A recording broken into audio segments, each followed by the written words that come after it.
O golpe de Estado da Regeneração veio modificar completamente a estrutura partidária que funcionava em Portugal. Até aí a luta é entre cartistas e setembristas. Cartistas é a direita, setembristas é a esquerda. A partir daqui vai-se falar em regeneradores históricos. Regeneradores serão a direita, históricos serão a esquerda. É claro, isto no sentido em que a palavra esquerda-direita podiam ter então algum sentido. É claro, há outros partidos, mas são minoritários, não têm realmente grande importância eleitoral. Mais de 90% dos portugueses são ou históricos ou regeneradores. E como é que se escolhe o partido que deve estar no governo?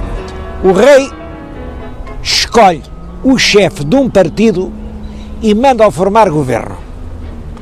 E logo depois de formar o governo, encarrega esse chefe de partido e esse governo de fazer as eleições.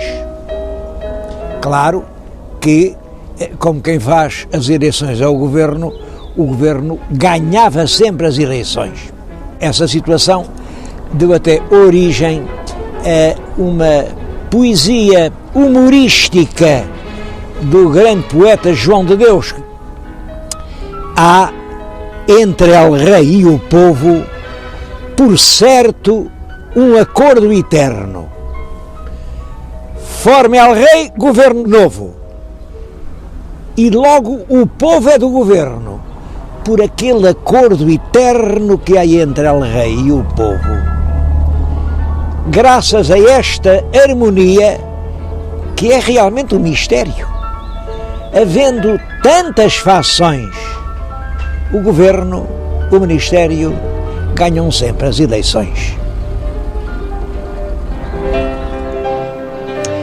Foi o rotativismo que permitiu que o sistema representativo e democrático funcionasse em Portugal numa época em que a grande maioria da população era analfabeta e não tinha a menor consciência do que fosse a cidadania democrática. O nosso grande historiador Alexandre Herculano chamou por isso às eleições que então se faziam uma vil comédia. Mas não podia deixar de ser assim. Era uma comédia indispensável nas condições sociais em que Portugal se encontrava.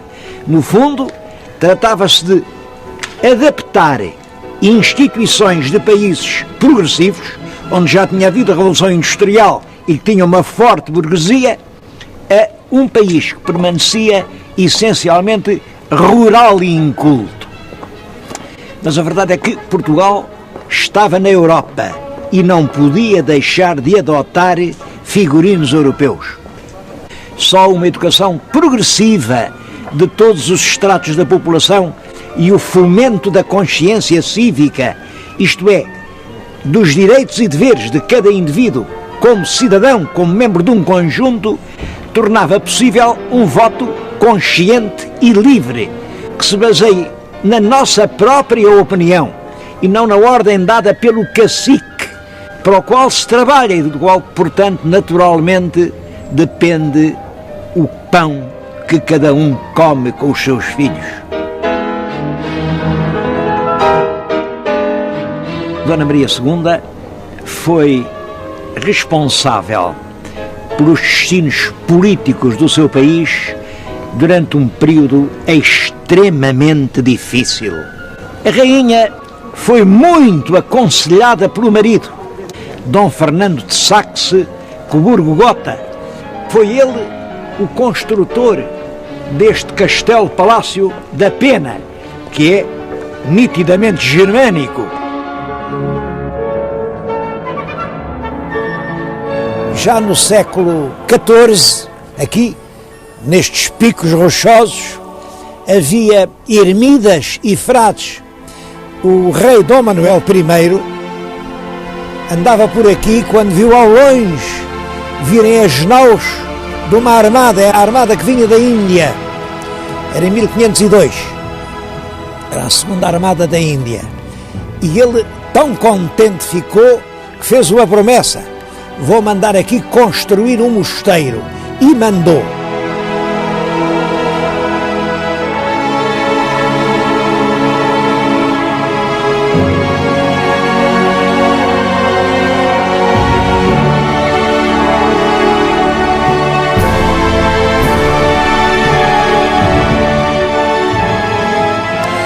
Este é o claustro do pequeno convento mandado fazer pelo rei Dom Manuel. É claro que isto, feito no princípio do século XVI, sofreu uma grande ruína com o terremoto, depois foi abandonado pelos frades e é claro, teve que ser restaurado. Aliás, gostava que comparassem o estado atual com uma gravura anterior ao restauro. Estão a ver a gravura, aqui onde eu estou a falar, vêem dois fradinhos jerónimos, como vêem a mudança não é grande.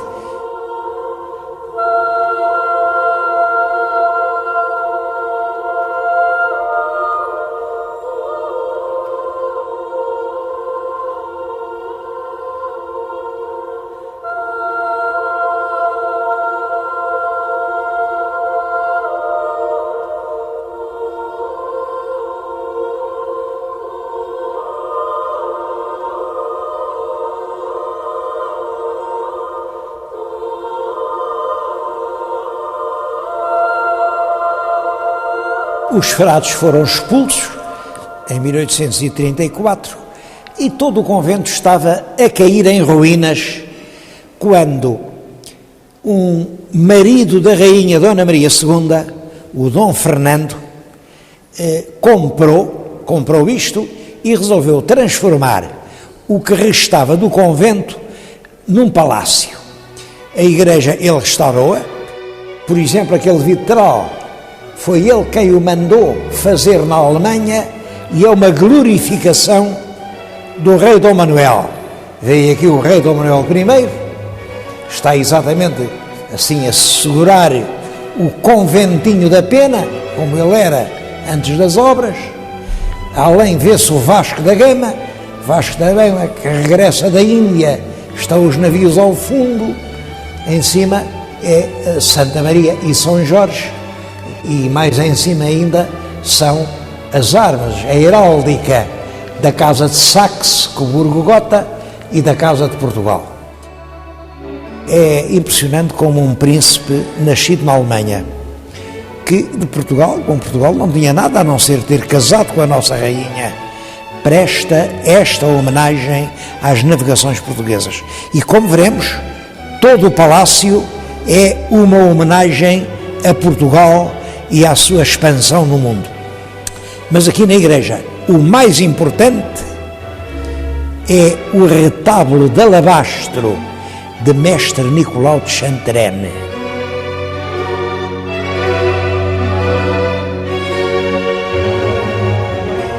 Nicolau de Chantrenne trabalhou toda a vida em Portugal. Sabe-se que em 1517 já estava a trabalhar em Coimbra, depois em 1530-32 esteve aqui em Sintra e fez aquele retábulo que é de facto uma maravilha de expressão, de leveza, de transparência e até de novidade, porque reparem, aquilo já não tem nada de manuelino, aquilo já é renascença pura. Dizia-se naquela altura que é ao romano, era a última palavra em gosto de escultura, ao romano, e é para mim a grande obra-prima de escultura de Nicolau de Chantrenne.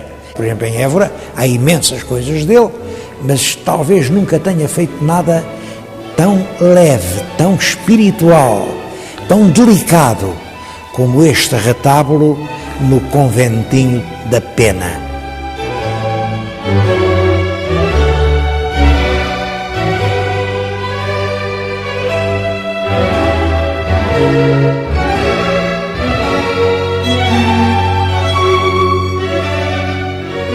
O convento foi transformado numa moradia agradável, mas com muito respeito por tudo o que estava construído. Por exemplo, este teto é ainda do tempo dos frades jerónimos, é do século XVI. E aqui era o refeitório dos frades. Bom, onde era o refeitório, o rei Dom Fernando mandou fazer a sua casa de jantar. O que agora estamos a ver é uma reconstituição, feita agora pela direção do museu, da mesa de jantar íntima. Era aqui que, no tempo do rei Dom Carlos e da rainha Dona Amélia, recebiam só as pessoas mais íntimas. O rei ocupava aquela cabeceira e a rainha aquela. O serviço era a inglesa, eles estavam nos topos. Se fosse a francesa, estariam no centro da mesa. A louça em que está posta a mesa ainda é toda a própria louça de porcelana que servia nos jantares reais. Os próprios talheres, todos eles têm gravado ainda a marca do Palácio da Pena.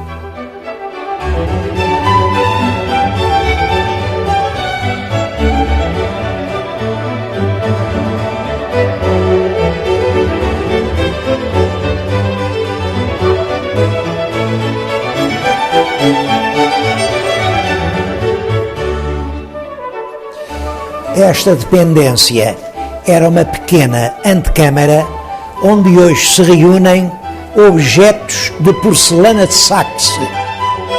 O marido de Dona Maria II era filho do Duque do Saxe, portanto o Saxe era a pátria dele. E ele nunca esqueceu isso.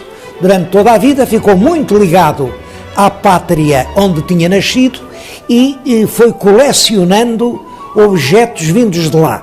Isto é uma pequena parte das suas coleções, são objetos valiosíssimos. A porcelana estava na moda, era porcelana pintada, com pequenas cenas da vida rural, da vida familiar, cenas da escola, folguetos. Outra parte desta coleção está hoje na ajuda, mas tudo isto é recolhido pelo Dom Fernando.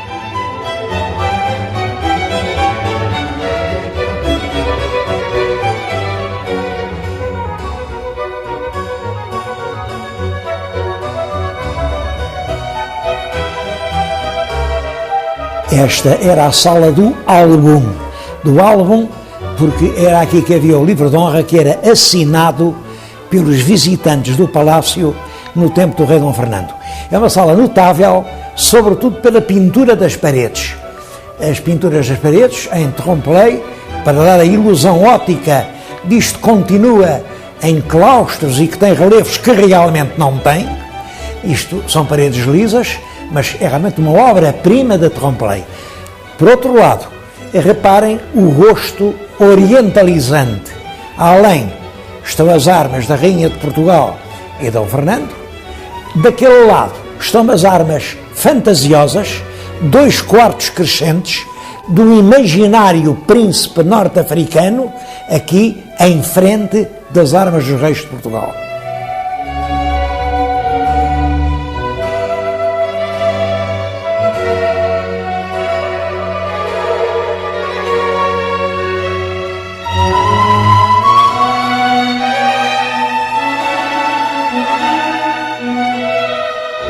É claro que, como o conventinho rapidamente mostrou que era estreito e pequeno, e também as condições políticas mudaram, e o rei passou a ter mais meios, mais poder, ele, ao lado do velho conventinho, mandou fazer um palácio novo. Para não se confundirem, hoje o conventinho está pintado de cor-de-rosa, o palácio novo está pintado de amarelo, e são 2 partes completamente diferentes. Bom, mas é a altura de eu lhes dizer quem era o tal rei Dom Fernando. Temos aqui um retrato dele, enfim, já de um escultor francês, mas há muitos outros retratos. Ele casou muito novo, casou aos 20 anos e teve um papel extremamente importante na política portuguesa. Há quem diga que ele nunca se meteu na política, que só queria saber disto das artes. Penso exatamente o contrário. É um político arguto, extremamente atento, que teve uma intervenção muito favorável na evolução política global portuguesa.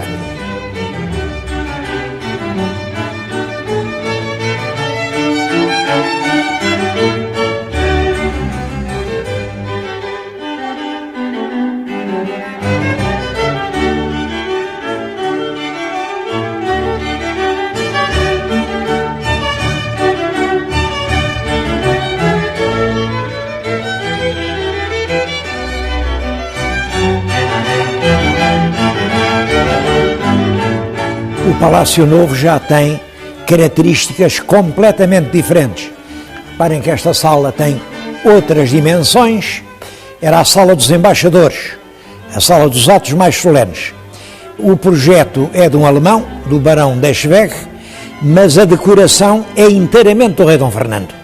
O seu exotismo, as louças chinesas, os móveis da Índia e uma nota muito curiosa. As janelas são inteiramente preenchidas por vidros de vitrais alemães. Ele colecionava vitrais e aproveitou fazer a sala para expor os seus vidros prediletos aqui nas janelas do palácio.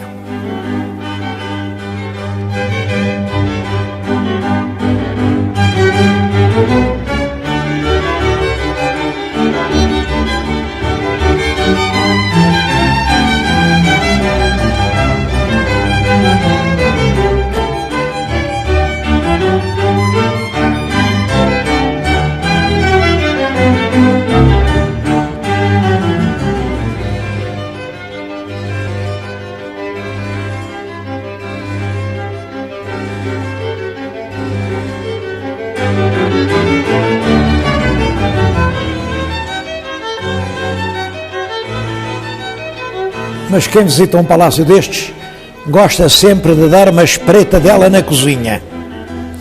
A cozinha era esta.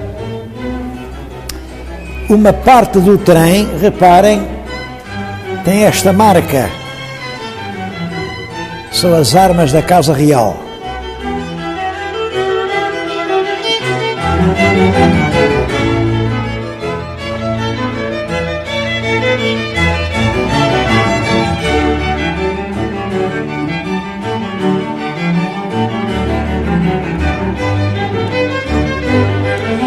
Bom, é claro que a cozinha é uma curiosidade pitoresca, mas realmente importante é o parque que envolve o Palácio da Pena. As pessoas não sabem, olham para isto e dizem, bom, isto é uma floresta, têm até a impressão de que é uma floresta muito antiga. Não é, não é. Antes do rei Dom Fernando ter decidido construir aquele palácio, isto eram montões de penedos desérticos, não havia aqui uma sombra, era realmente uma coisa hostil, agreste. Vieram arquitetos, estudaram-se os solos e o rei, à volta do seu palácio, em 200 hectares, meteu árvores uma a uma, encaminhou as águas, inventou os lagos. Este lago é artificial, não havia aqui lago nenhum. Dentro do lago inventou uma ilha, é aquela. De cima da ilha inventou uma torre. À volta do lago inventou uma floresta. São essas invenções todas juntas que fazem da Pena, toda a gente lhe chama, um dos paraísos da Europa. A beleza da Serra de Sintra vem desta floresta que foi inventada por um rei romântico há menos de 200 anos.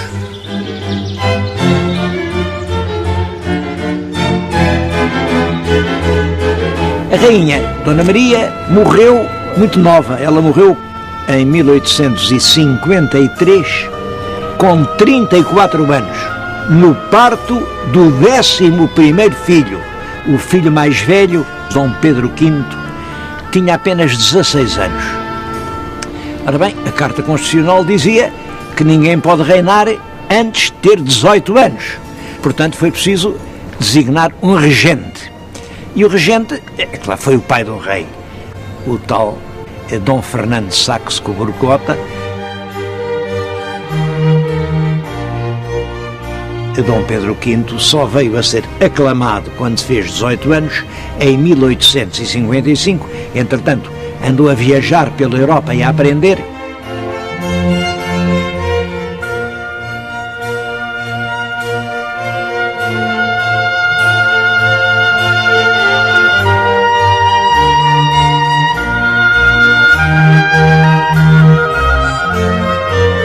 Um episódio que emocionou muito os contemporâneos.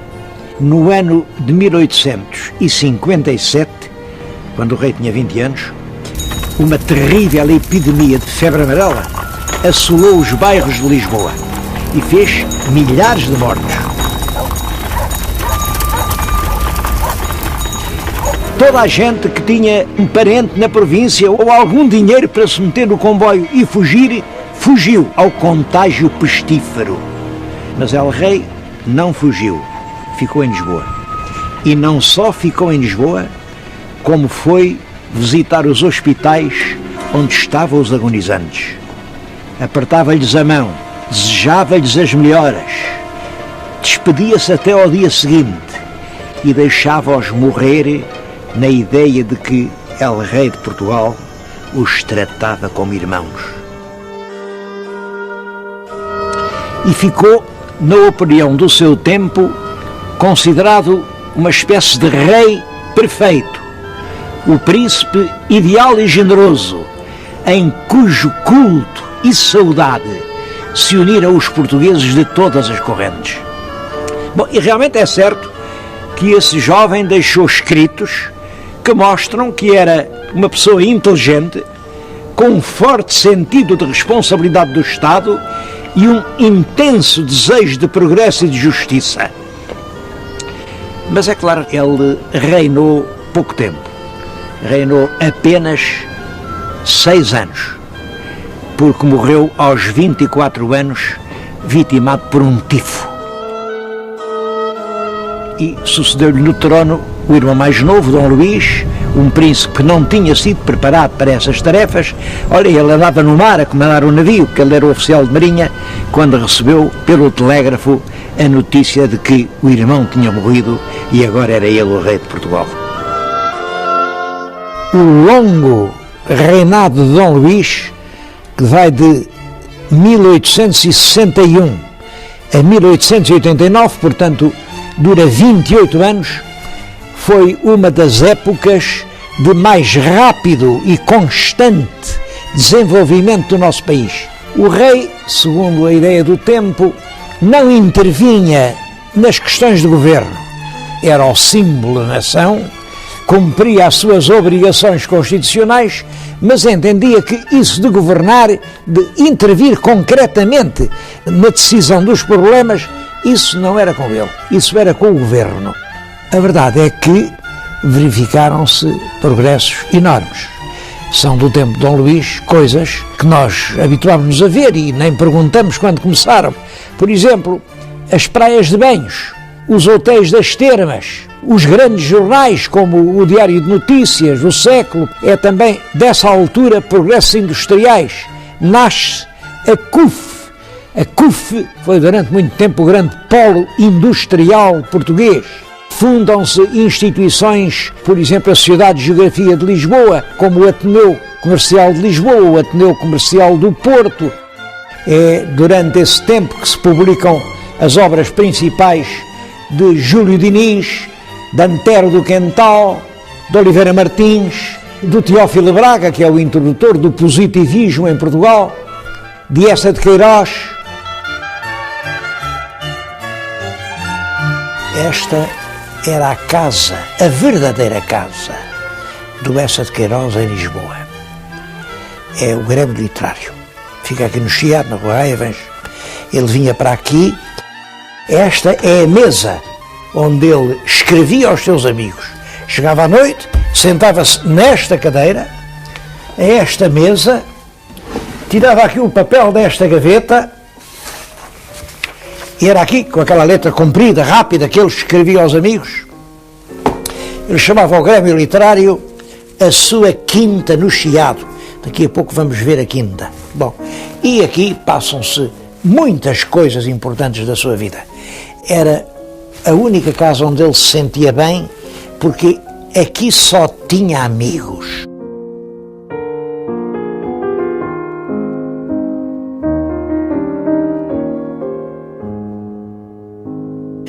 Se ele jantou aqui, não sei. Agora que olhou por aquela janela, isso olhou com certeza, várias vezes. E lá embaixo, aquele jardim que veem, era a quinta com portas para o Chiado. Ele adorava a sua quinta com portas para o Chiado. É lá que eu vou evocar a vida de Eça de Queiroz.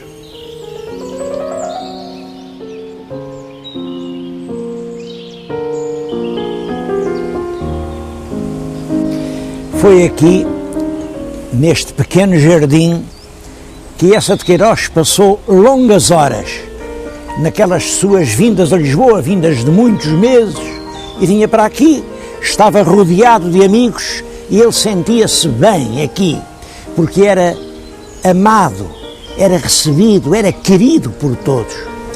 Eça escrevia muito bem, como sabem, mas parece que ainda falava melhor do que escrevia. A conversa dele tinha um encanto, uma subtileza.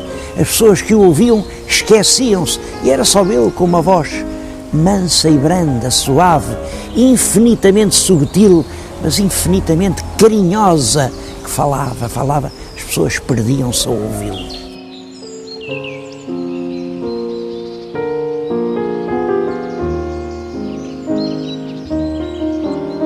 Talvez aqui não tivesse escrito, porque ele, para escrever, gostava mais, tinha assim uma secretária muito alta, era uma secretária muito alta, desta altura, punha-se em pé, escrevia em pé e com uma caneta nos linguados de papel branco, muito macio, muito calandrado, um papel que parecia cetim.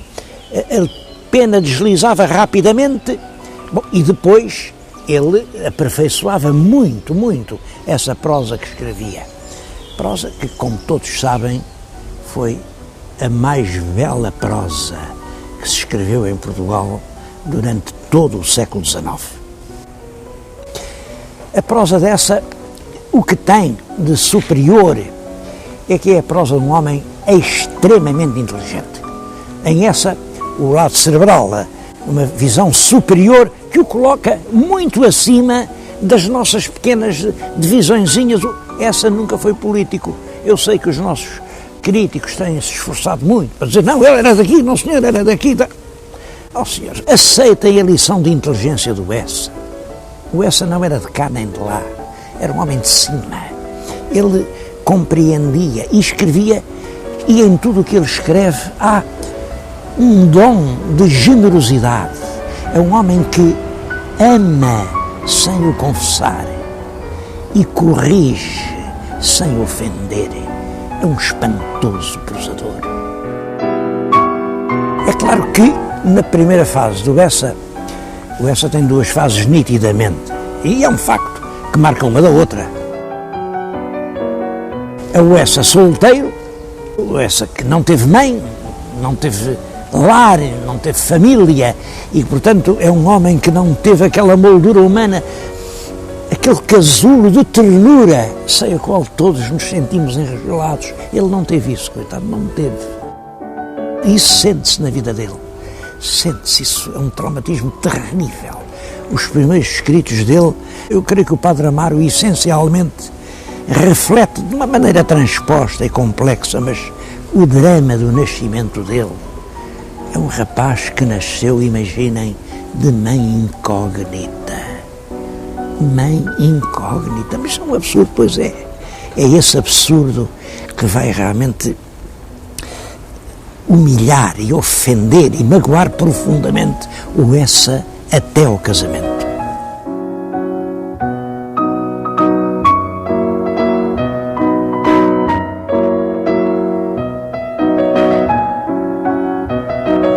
Quando Eça casa, em 1886, Eça entra numa família sólida, é uma mulher admirável a que ele vai desposar.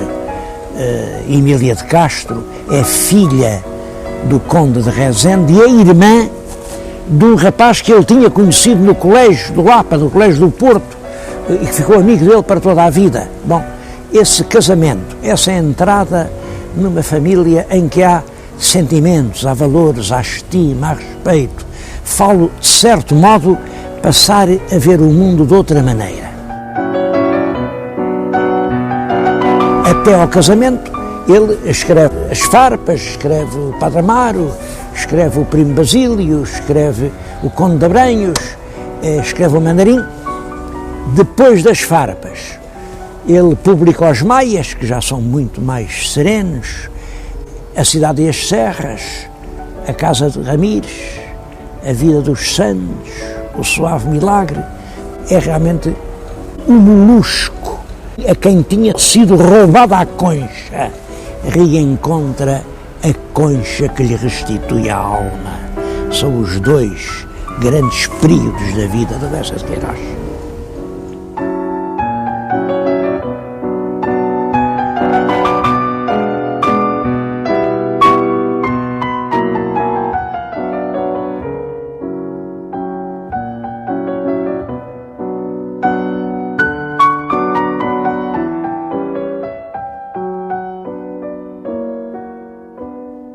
É durante esse tempo que se publicam os grandes códigos que ainda hoje estão em vigor. Claro, depois houve outras versões, mas essa legislação fundamental é do tempo de Dom Luís. Faz-se o primeiro censo em 1864 e a contagem deu 3.829.618. 14 anos depois, em 1878, faz-se o segundo censo. Nessa altura, os portugueses já eram 4.160.314. Isto representa um aumento de população muito rápido, que era evidentemente o fruto das novas condições de vida. Mas é também por essa altura que se dá, na cidade de Lisboa, a primeira greve de operários que se recusam a ir ao trabalho por salários miseráveis.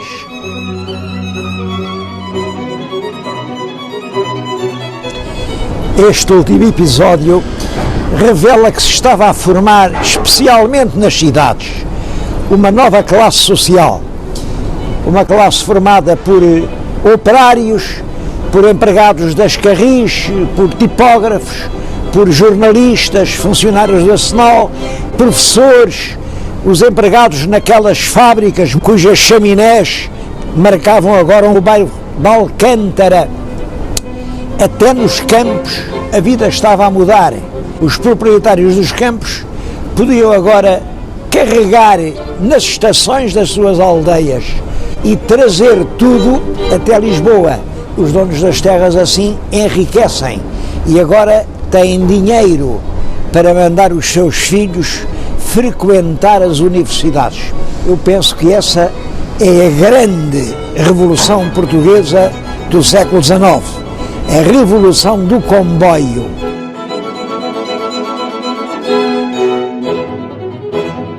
Em Lisboa crescem os novos bairros das chamadas avenidas novas. Cresce também muito o movimento do Porto, com a saída de navios com imigrantes para o Brasil, para a África, imigrantes que depois mandam o seu dinheiro e isso faz surgir um ativo comércio bancário, um comércio especulador, mas que é o que marca principalmente o movimento comercial lisboeta entre 1870 e 1890.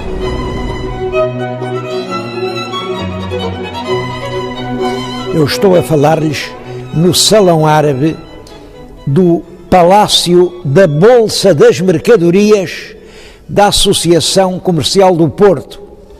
É um monumento que foi construído precisamente na época de que lhes estou a falar. Aqui havia um convento de frades franciscanos. Foi incendiado na altura das Guerras Liberais, ficou em ruínas durante anos e anos.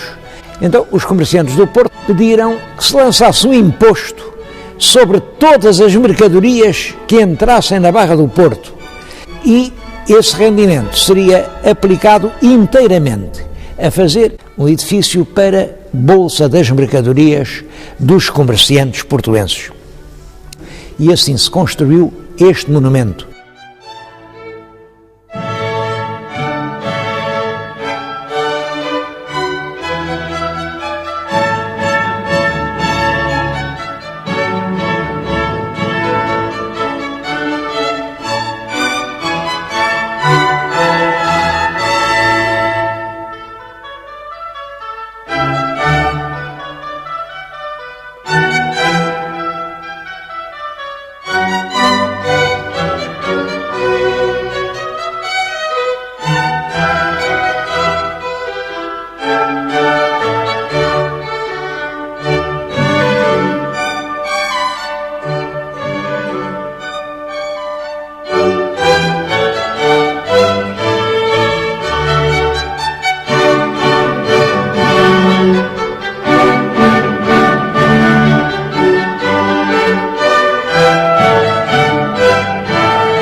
Em 1889 morreu o rei Dom Luís. Com a morte de Dom Luís acaba um longo tempo de paz política. Mas morre Dom Luís, sucede no trono o filho mais velho. Dom Carlos é um homem enérgico, inteligente, muito culto, e não fossem lá dizer-lhes quem reina não governa, e governava com um pulso de ferro. É por essa altura que surge em Portugal a ideia nova. Pretendia-se uma nova monarquia, com um rei que fosse realmente um líder, que fosse o condutor da nação. Este jovem Dom Carlos era o homem ideal para os que acreditavam na possibilidade de uma ideia nova. Infelizmente, esse projeto foi brutalmente interrompido em 1890 pelo ultimátum inglês. É claro que para se perceber isto eu não posso deixar agora de fazer uma referência à primeira revolução industrial europeia. Ela começa com a invenção por um inglês, pelo James Watt, da máquina a vapor. Numa fábrica onde outrora era preciso juntar milhares de trabalhadores para fiar algumas jardas de algodão, agora basta uma máquina, só que é preciso muito mais algodão. E é nessa altura que a Inglaterra se volta para a África, aqueles vastos espaços, em grande parte ainda sem dono, que ricos campos de algodão podiam dar. E assim nasce o projeto inglês de haver uma grande África britânica. Só que nessa altura já havia também o projeto português, e foi exatamente por haver tropas portuguesas no centro da África que a Inglaterra, em 1890, nos envia um ultimátum brutal. Ou as tropas portuguesas retiram imediatamente, ou nós enviaremos os navios de Sua Majestade a Lisboa. A expressão mapa cor-de-rosa, que se usa para exprimir esse projeto, pode sugerir que era realmente um sonho cor-de-rosa, uma fantasia que passou assim pela mente dos portugueses. Isso não é verdade. Tratava-se realmente de uma realidade. Eu agora estou-lhes a falar na Sociedade de Geografia de Lisboa, que foi uma entidade que se empenhou muito na realização desse projeto. Isto é um Atlas Universal, editado em Paris. É uma nova edição de acordo com as resoluções da Conferência de Berlim. Aqui é Angola, aqui é Moçambique, e toda esta zona está colorida com as cores que dizem respeito a Portugal. Portugal é representado aqui desde Angola à contracosta. Tenho aqui outro mapa, também editado em Paris, antes do ultimátum, e aqui toda esta zona amarela, tudo isto é a região portuguesa. Nós estávamos quer em Angola, quer em Moçambique, desde o século XV, ao passo que os ingleses chegaram à África no século XVIII. As razões históricas eram a nosso favor, mas realmente as razões históricas pouco podem quando a força está contra elas. E foi por isso que, em 1890, o governo inglês intimou o governo português a retirar do país dos macololos. Esse ultimátum emocionou imensamente os portugueses, e um dos gestos mais expressivos foi que, no Largo de Camões, cobriram de crepes pretos a estátua do grande poeta, sinal de que a pátria estava de luto. Foi uma emoção sincera, porque estávamos nessa altura a viver um período de patriotismo ardente. Bom, e somos obrigados a retirar do centro da África. Toda a gente estremece. E o próprio Alfred Keil, apesar de filho de alemães, também sentiu dentro da alma vibrar essa angústia. E corre para o piano, senta-se ao piano, está aqui o piano, está ali a pauta, e ansiosamente nas teclas do piano toca.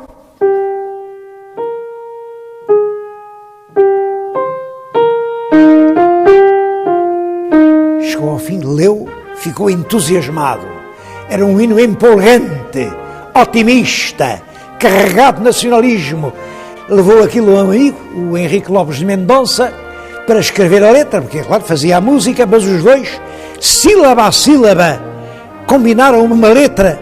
A letra traduz muito fielmente o espírito da música. Heróis do mar, nobre povo, nação valente e imortal. Bom, e vai por aí fora. Aquilo é cantado na sociedade recreativa, toda a assistência se sente entusiasmada e levanta-se em pé a bater palmas, e a partir daí, como aquilo era um hino, chamou-lhe a portuguesa. Não sei qual foi porque ele dizia que aquilo misturava acordes da Maria da Fonte com acordes da Marselhesa, que é o hino nacional francês, revolucionário, e com acordes do fado português. Ele sabia muito mais de música do que eu e, portanto, isto deve ser verdade. Eu nunca lá encontrei os acordes do fado, mas ele achava que sim. E toda a gente achou que sim. A verdade é que essa marcha guerreira, otimista, entusiasmada, levanta em pé plateias inteiras, entusiasma ao povo português. E os republicanos, que nessa altura ainda não eram muitos, mas que aproveitaram a questão do ultimátum para dizer: os ingleses só puderam fazer o ultimátum porque o governo da monarquia não sabia defender as colónias portuguesas, e com isso levaram essa ideia para a frente. É claro, era uma grande manobra política, isso não tem verdade absolutamente nenhuma. Pelo contrário, no tempo do rei Dom Carlos, os portugueses tentaram assegurar bem as suas posições africanas. Mas política é política e tudo vale. Era preciso deitar abaixo a monarquia.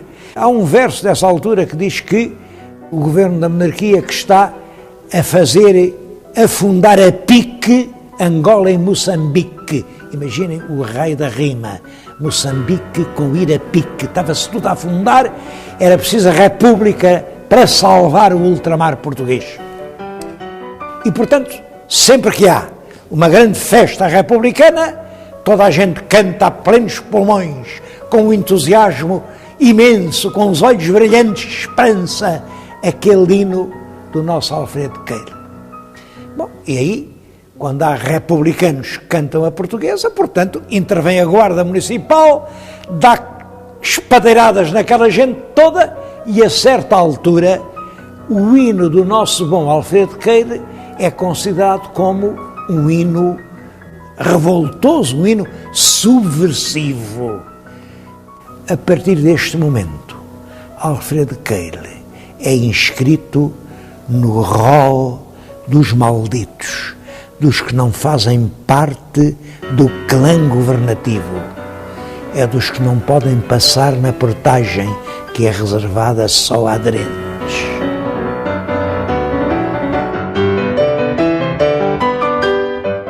Como sabem, o rei Dom Carlos ainda era aparentado com a família real inglesa, e isso serviu para os republicanos entenderem que a monarquia não estava a defender corajosamente os interesses de Portugal.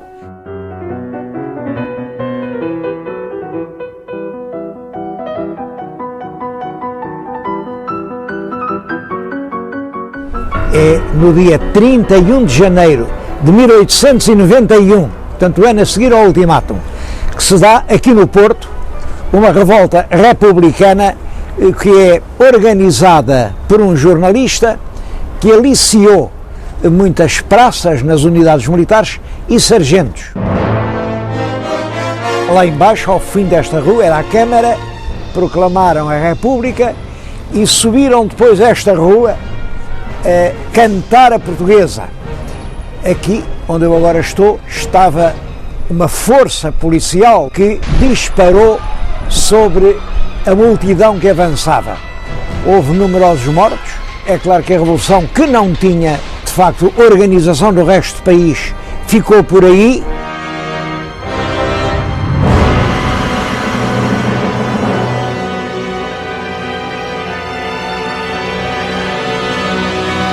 O reinado de Dom Carlos, que se tinha iniciado sobre as promissoras perspectivas da Ideia Nova, um projeto de um país progressivo, ordeiro, a andar em frente. O reinado estava também desde o início minado pela perigosa ideia de que o trono era traidor à pátria e, portanto, para salvar a pátria era preciso derrubar o trono. Apesar disso, a época de Dom Carlos é um tempo de progresso e de aproximação relativamente rápida à Europa. É também um período de importante expansão de Portugal em África. Em África, em 1895, um capitão de cavalaria, Mouzinho de Albuquerque, aprisionou um poderoso régulo local, o Gungunhana, e ele acabou prisioneiro numa fortaleza dos Açores.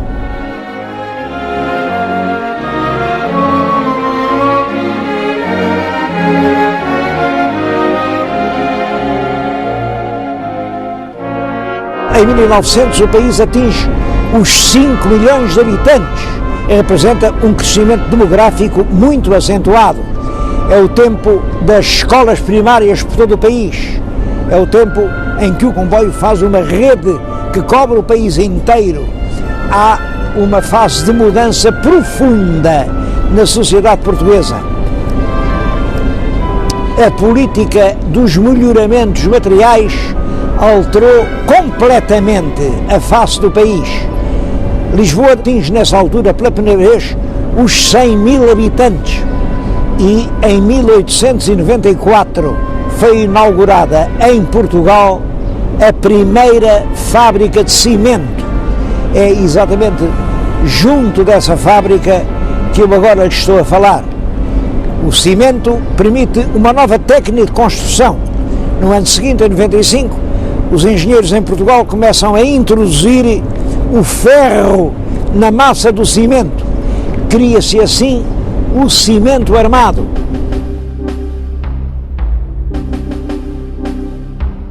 Pode dizer-se que nessa altura começa um mundo novo, um mundo que nós podemos construir de acordo com os nossos humanos projetos. Os partidos da monarquia estavam esgotados e começaram as dissidências. De 2 partidos passou a haver 4 e um 5º partido que vai sempre ganhando terreno à custa das divisões dos outros, o Partido Republicano. Tinha poucos deputados no Parlamento, mas eram extremamente combativos. Tomaram como grande argumento contra o regime a questão dos adiantamentos. O rei e a família real não tinham rendimentos próprios, portanto, é claro, o Estado devia-lhes pagar uma certa quantia para eles poderem viver. Essa quantia chamava-se lista civil. Mas a lista civil, que foi decretada e fixada depois da Revolução Liberal, nunca foi atualizada. Os anos passavam, o dinheiro era cada vez menos, a família real também gastava cada vez mais e era necessário que o Ministério das Finanças fizesse uns adiantamentos à Casa Real por conta da futura lista civil. Um deputado, Afonso Costa, chegou a exclamar no Parlamento, dirigindo-se ao Presidente: diga ao rei, retire-se, senhor, saia deste país antes que tenha de entrar numa prisão. É claro que isto causou muitos protestos, o Presidente tocava campainhadas e Afonso Costa continuava: por muito menos crimes do que aqueles que cometeu o Sr. Dom Carlos, o rei Luís XVI em França viu rolar a sua cabeça no cadafalso. O Presidente chamou a guarda, expulsou o deputado, mas ainda foi pior. Por todo o país assinaram-se abaixo-assinados de solidariedade com o deputado Afonso Costa e foram entregues ao governo listas com 44 mil assinaturas. O rei entrou pelo caminho de dissolver o Parlamento, marcando novas eleições para o mês de abril de 1908. Devo dizer que isto estava de acordo com a Constituição, mas era ao máximo que a Constituição previa e, de facto, permitia ao Governo governar sem o controle do Parlamento durante quase um ano. É esse período que se dá o nome de ditadura de João Franco. Devo dizer que essa dissolução do Parlamento causou um enorme alarme político. O Júlio de Vilhena, que era chefe do Partido Regenerador, escreveu no Popular a famosa frase: isto termina fatalmente por um crime ou por uma revolução. O Partido Republicano, aliado a um dos partidos monárquicos, que era o partido dissidente do Partido Progressista, esfiado pelo José de Alpuim, resolveu então fazer uma revolução em Lisboa para proclamar a República. Mal houvesse sinais de revolta em Lisboa, entravam na Câmara e aqui proclamavam que estava instalada a República em Portugal. O plano era curioso. Aquela porta que ali se vê dava para um elevador, o elevador que levava lá acima a São Francisco. Tinha um cubículo e, à noite, os conspiradores republicanos foram para ali à espera de ouvirem os primeiros sinais da tal sublevação militar. Simplesmente, a revolta militar nos quartéis falhou completamente. Ninguém deu um tiro. Os conspiradores que estavam ali no quartinho do elevador viram passar as horas, não havia sinal nenhum, até que a certa altura a polícia viu aqueles senhores todos bem vestidos, eles não havia maneira de tomar o elevador, o que é que estavam lá a fazer, e prendeu-os. É claro que foi uma revolução falhada. O rei não estava nessa altura em Lisboa, estava em Vila Viçosa. O rei Dom Carlos gostava muito de ir para Vila Viçosa fazer as suas caçadas.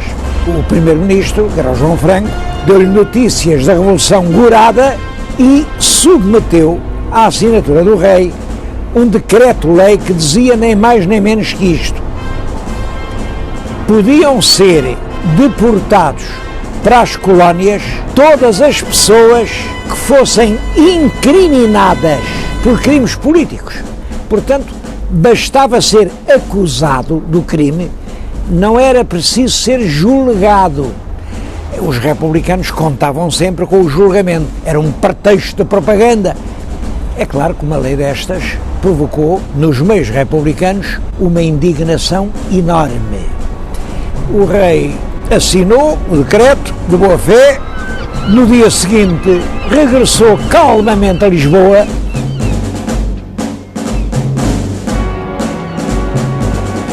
meteu-se com toda a família real num landau aberto e quando vinha atravessar o Terreiro do Paço estava um conjunto de atiradores que o esperavam e ele foi abatido a tiro.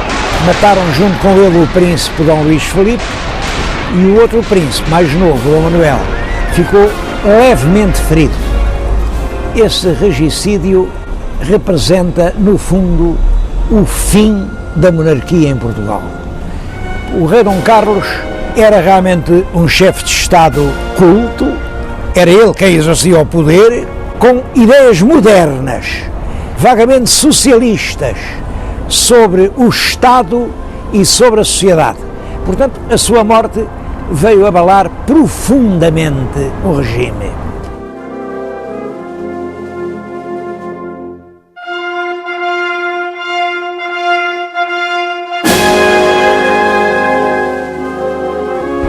Quem lhe sucedeu foi o filho sobrevivente, o Dom Manuel, tinha apenas 18 anos, ele não tinha sido preparado para o governo e os políticos que o rodeavam, todos eles lhe disseram: está toda a gente excitada, vamos acalmar.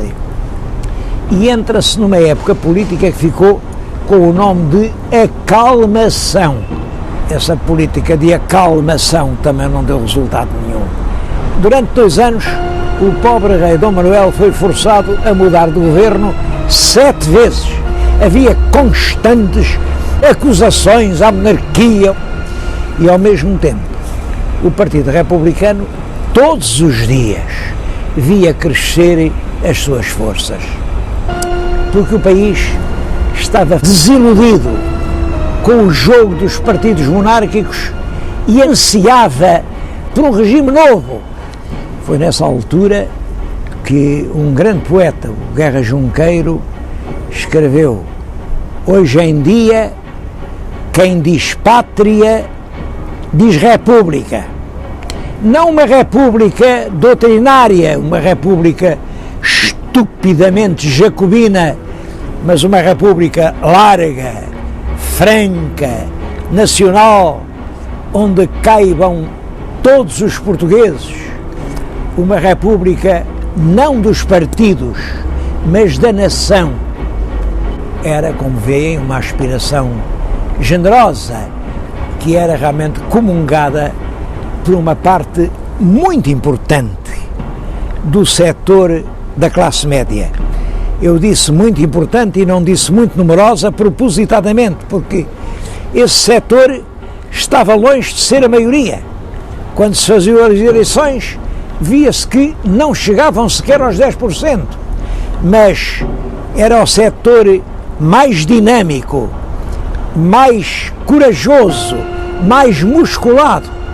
E é isso que explica o fácil êxito da Revolução, que eclodiu em Lisboa no dia 3 de outubro de 1910. O chefe militar da Revolução era o almirante Cândido dos Reis, e quando soube que as tropas comprometidas na revolta e não tinham saído dos quartéis, sentou-se ali de uma avenida, que hoje tem o nome dele, e meteu uma bala na cabeça.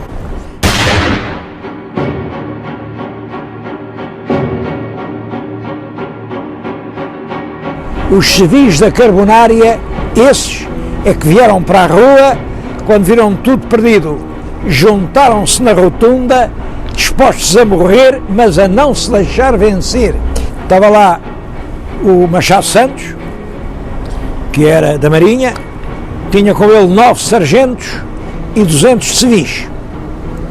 As forças da tropa não foram capazes de sair dos quartéis, porque nas ruas estava gente da Carbonária, atiravam bombas, e é dessa maneira que no dia 5 de outubro de 1910, aqui exatamente nesta varanda em que lhe estou a falar, da Câmara Municipal de Lisboa, foi anunciada ao povo português a proclamação da República em Portugal.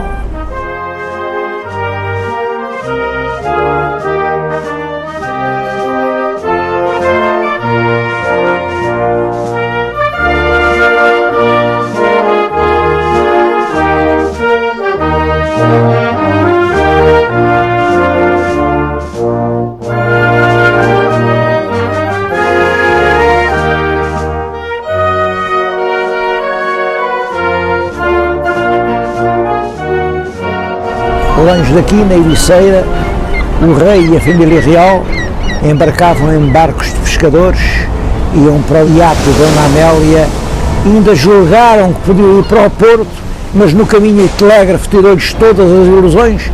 Também no Porto tinha sido proclamada a República, e foram daí para o seu exílio de Inglaterra, de onde nunca mais voltaram.